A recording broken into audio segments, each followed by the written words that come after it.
Welcome to the Deep Dive. This is where we take a whole stack of information, really pull it apart, and try to find those key nuggets of knowledge and insight for you. Today, we're doing something, well, a bit different, pretty special, actually. We're diving into the global pulse of just one single day, July 13th, 2025. And our source for this is really remarkable. It's a daily intelligence report from NextSight. They're an amazing intelligence company, really focused on global intel. What's super interesting is how they develop their own open source intelligence platform. So basically, they expertly gather and analyze, publicly available stuff, news, satellite images, social media, you name it. And they use that to build this comprehensive intelligence picture that, well, helps investigators all over the world. It's really valuable work. You should definitely check them out at www.next-sight.com. So, okay, for our deep dive today, this NextSight report pulls together critical global news events from that one day, July 13th. And it's drawing from like over 20 different sources. Everything from big news agencies, Xinhua, ABC, right through to research places like RAND Corporation, and even grabbing insights from social media. Yeah, and what's really illuminating, I think, is the report's whole approach. It carefully links up military and geopolitical actions with their financial consequences. And it's always trying to uncover what it calls these underlying motivations or, strategic objectives. So think about things like economic leverage maybe being used in a trade fight or the push for resource control in a conflict zone. This deep dive is really going to give you a unique kind of interconnected view of global events. It goes way beyond the usual headlines to show you the deeper stuff going on. That interconnected view. Yeah, that's exactly what we're aiming for. So our mission for you today is to navigate this, well, pretty complex global landscape, region by region. We'll uncover some surprising connections, look at the financial ripples of big events, all from that one day. As we kind of peel back the layers, let's look for those common threads, economic leverage, strategic purpose, the things that tie seemingly separate events together. Okay, let's unpack this. Right, let's start our journey in North America. And the day really kicked off with a pretty significant economic announcement. What was the big headline there? The biggest splash, yeah, definitely, was U.S. President Donald Trump announcing these 30% tariffs on EU and Mexican exports. And they were set to start August 1st, 2025. And get this, the report points out he actually announced it via letters posted on his Truth Social platform. Huh. That's quite a way to do it. What was the immediate fallout from that, especially, financially? Well, the impact was pretty big right away. The EU quickly warned about countermeasures, and you definitely saw disruption hitting transatlantic supply chains. Financially, yeah, stock markets in those affected regions dipped maybe 2-3%. Although some U.S. domestic sectors, like manufacturing, they might have seen a bit of a potential benefit. The report, interestingly, it suggests this move might have been less about just immediate trade balances. And maybe more of a strategic play. Strategic how? Like bolstering domestic industries, maybe even kind of capitalizing on the rising political polarization within the U.S. It really makes you stop and think, beyond the headlines, what are the real chess moves happening here? Okay, so from economic policy, let's shift gears a bit. A very different kind of impact. Central Texas had some really devastating flooding on July 13th. At least 120 deaths reported. Yeah, a really tragic event. And the report, it emphasizes how this is directly linked to these broader themes, specifically climate patterns that are, well, made worse by what it calls geopolitical inaction on environmental pacts. The financial side here is just stark. They're projecting something like $5 billion in insurance claims. Wow. $5 billion. Yeah. And the report goes even further. It suggests there might be these kind of unspoken priorities in federal budgeting that are maybe contributing to aid delays or underfunding disaster preparedness. It makes you ask, right? Beyond the direct financial costs of the disaster itself, what's the long-term economic price of, ignoring these environmental agreements, and how might those budget priorities play out down the line? So North America really seeing those direct financial ripples, both political and climate events. Yeah. And the report just keeps pushing us to look for the why behind it all. Okay, let's cross the Atlantic. How is Europe being impacted? Starting with circling back to those U.S. tariffs. Right. So European Commission President Ursula von der Leyen, she quickly put out a really strong warning. Retaliatory measures against those U.S. tariffs were coming. This is like classic geopolitical friction, isn't it? And the financial implications, they're pretty significant. We're talking a potential 1-2% GDP hit on EU exports. Ouch. Yeah. But the report offers this interesting angle. It suggests this pressure could actually be, well, strategically useful for the EU, possibly speeding up the EU's push for what they call strategic autonomy, basically boosting demand for trade within the EU as an alternative. It's almost like a forced pivot towards more economic self-reliance. Interesting take. Yeah. And also in Europe, there was tension brewing with Russia, right? Warnings to the U.S., South Korea, Japan about alliances targeting North Korea, Yeah. all while the Ukraine situation is still ongoing. Exactly. And the financial market reaction to that was pretty telling. Oil prices, they jumped 1.5%. The report directly suggests this move, quote, benefited Russian exports while pressuring Asian economies. It hints at the strategic aim for, energy dominance. Okay. It's just a clear reminder, really, that even these seemingly distant geopolitical games can have very direct economic benefits for certain players on the world stage. It's fascinating how quickly those political moves translate into economic shifts. Okay, leaving Europe, let's turn to the Middle East. The report highlighted a potential breakthrough there. That's right. Turkish President Erdogan declared the start of PKK disarmament. The aim being, to finally end decades of conflict. And this geopolitical shift, it had an immediate kind of stabilizing effect on the markets. The Turkish lira got a boost, about 0.8%, Okay. which in turn started attracting foreign investment, especially in energy sectors. But, and here's the interesting part, the report raises this provocative idea that this could also be a strategic move, potentially concealing objectives for resource control in Kurdish areas. So even positive news might have layers. Exactly. Even seemingly good developments can have these complex underlying motives, often tied back to resources.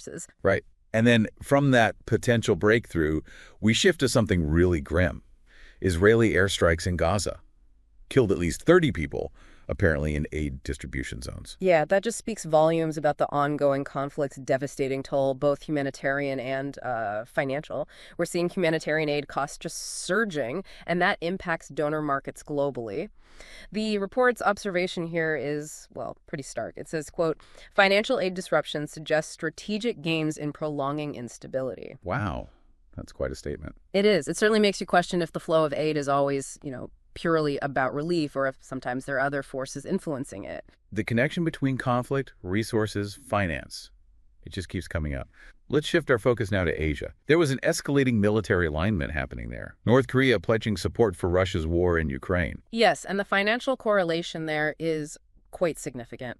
This move gave a boost to arms trade revenues, apparently, and it helped stabilize the ruble a bit, despite the sanctions. The report suggests this is all part of a calculated strategy for, quote, mutual sanction evasion. Okay, a workaround. Pretty much. It highlights how these alliances can create these economic workarounds, when facing international pressure. It's an interesting peek into how nations try to, insulate themselves economically. And moving from geopolitics to a natural disaster in Asia, Typhoon Gaemi hit northeast China, caused major disruptions. Yeah, and the scale of the financial loss there is huge, estimated around $2 billion just in agricultural losses. That puts immediate pressure on commodity markets, obviously. The report uses this event to make a broader point, commenting on how, quote, geopolitical climate pacts failures amplify financial losses. It even suggests that industrial priorities might be influencing climate policy decisions behind the scenes. It really connects the environmental impact directly back to policy and, economic drivers. It shows that even natural events aren't really separate from strategic decisions. That idea that industrial priorities might shape climate policy. Yeah, that's a powerful thought. Okay, let's turn now to Africa. What was unfolding there on July 13th? Well, in the Democratic Republic of Congo, a really tragic event, Islamic State-affiliated insurgents killed 66 people. And this conflict had a very specific, almost instant financial impact. It disrupted cobalt supplies. Oh, cobalt. Crucial mineral. Exactly. And that disruption raised prices by 3% globally. The report just states it directly. This reveals strategic aims for resource exploitation. It's a chillingly clear link between violence and the economic control of minerals that, power so much of our modern tech. And we also saw developments in Sudan's civil war, ongoing military gains. What did the report say there? Yeah, the report observed that, quote, financial aid blockages suggest underlying motivations in arms trade profits. So, blocking aid to profit from arms. That's the implication suggested by the report. And on top of that, you've got the rising costs of refugee aid, which then impacts donor economies globally. It paints this stark picture where conflict can actually be financially beneficial for some, even while creating these immense humanitarian costs for everyone else. Makes you wonder about the true cost, doesn't it? It really does make you question the broader picture. Okay, leaving Africa, let's head to Latin America. President Trump's tariff policy was back in play there too. That's right. This time, a 50% tariff announced on Brazilian imports. And the report links this move to ongoing political trials happening in Brazil at the time. Okay, and the financial fallout. Immediate. The Brazilian real depreciated 1.2%. The report suggests this wasn't just random, but a calculated move. Partly, yes, boosting U.S. export competitiveness, but potentially also, quote, favoring U.S. agriculture. Politics, trade, finance, all tangled up again. Always seems to be the case, doesn't it? It's another clear example. And Latin America also saw a natural disaster, unfortunately. A 5.7 magnitude earthquake in Guatemala killed 6 people. Yeah. And the financial recovery needed for something like that is massive. Reconstruction costs estimated at $500 million. That puts a real strain on regional bonds. And the report makes a really crucial observation here.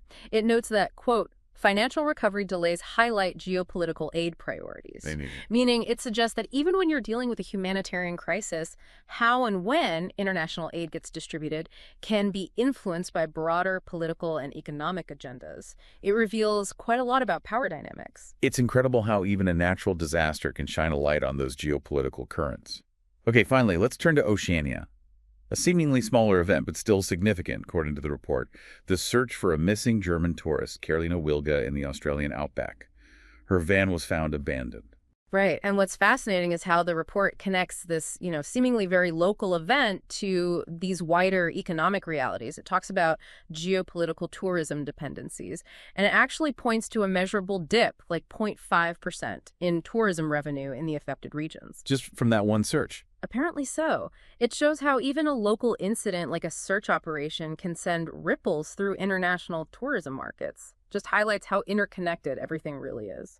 And one last kind of surprising cross-regional detail. Coming out of Europe, but with global relevance, Hungary's oldest library fighting a beetle infestation threatening invaluable books. Yeah, it sounds niche, but the report highlights its impact on global academic exchanges. Financially, we're talking maybe $1 million in restoration costs. That affects global research budgets, and it even subtly hints at underlying financial considerations in preservation funding, suggesting that, even decisions about preserving cultural heritage can have economic strings attached. It forces tough choices about where global funds actually go. Wow. Okay, so we've covered this dizzying array of global events just from one single day. Tariffs, floods, conflicts, even beetle infestations. But beyond the official reports and the market movements, what about the pulse of public opinion? How are people actually reacting to all these intense global shifts? What did the report tell us there? Right, so the report has this section called People's Hearsay. Now, it does admit there are limitations, accessing comprehensive real-time social media data for that specific day, July 13th, 2025. But what's really striking is that even with that limited access, the core anxieties, the suspicions about underlying agendas, they were, overwhelmingly there. Public talk about tariffs and conflicts was really prominent. Like on YouTube, the report mentions users expressing real frustration over the U.S. tariffs, speculating about economic motives. There was one specific comment highlighted, "This is just Trump protecting big oil," and apparently that got viewed like 500,000 times. It really took off as a sentiment. And I guess trending hashtags told a similar story, like hashtag tariff war or hashtag Gaza ceasefire, probably showing very divided views. Exactly. You saw divided opinions, some people praising the disarmament news out of Turkey, seeing it as a step towards peace, but then others immediately suspicious, talking about, quote, ulterior motives and resource grabs. So the public is clearly trying to look beyond the official narratives. They're trying to connect the dots themselves. Absolutely. Like I said, even with limited data, those core anxieties, those suspicions about what's really going on underneath, they come through very clearly. The overall mood seems to lean heavily towards economic anxiety, and definitely calls for more transparency about how geopolitics and finance are linked. People are actively searching for the why behind the headlines. Yeah, it's truly eye-opening how this Nextlight report connects such different events. That method of correlating political action with financial impact, it really does change how you look at the news, doesn't it?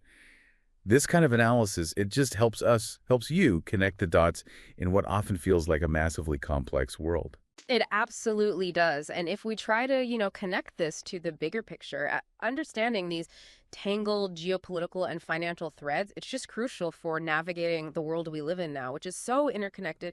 It really encourages all of us, I think, to look beyond just the surface headlines and start questioning the why behind major events, asking, who really benefits? What's the strategic aim here? So what does this all mean for you listening right now? Well, next time you encounter news about a global conflict or a big economic shift, maybe pause and consider those unseen connections. Think about the resource battles, the trade leverage, the hidden strategic objectives that might actually be driving the story. By doing that, you'll likely gain a much deeper, richer understanding of our world. And remember, all these incredible insights we discussed today came from that daily intelligence report by NextSight. They're doing really vital work in global intelligence, developing those powerful open source platforms that help investigators everywhere piece together critical information. You can explore more of what they do at www.next-site.com. Definitely worth a look. Keep questioning, keep digging, and keep learning.